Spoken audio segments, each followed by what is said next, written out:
మనిషి యొక్క మనసు ఎలాంటిదంటే చాలా బలహీనది. ఓ చిన్న కష్టం వచ్చిందంటే ఆ కష్టాన్ని చూసి మనం ఏమైపోతామంటే నిలబడలేము.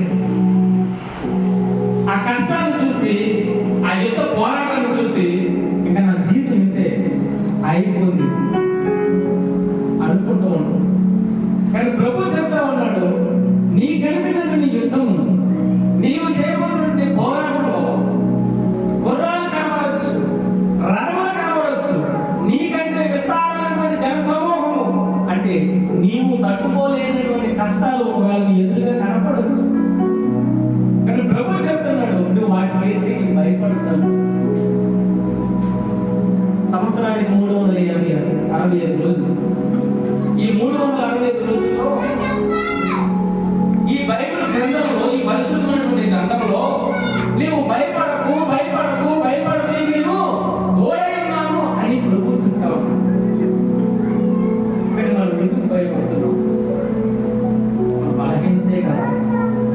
మన మనసును సరిగ్గా ఉంచుకొని, మన మనసును సరిగ్గా ఉంచుకొని దేవుడి వైపు చూస్తే, సర్వశక్తులైనటువంటి యేసుక్రీస్తు వారి వైపు మనం చూసినట్లయితే ఆ యుద్ధంలో, ఆ పోరాటంలో చేయగలిగిన దేవుని స్తోత్రం.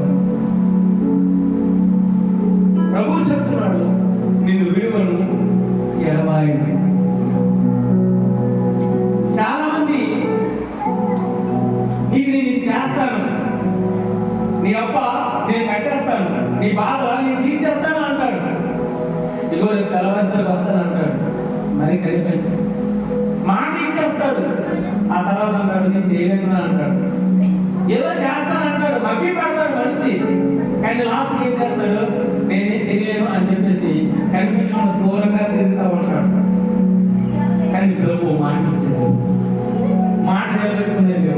ఆయన అంటాడు, నేను విడువను ఎడబాయను, నేను తోడై ఉన్నాను, భయపడకు దిగులు పడకు జయము అని ప్రభు చెప్తా ఉన్నాడు.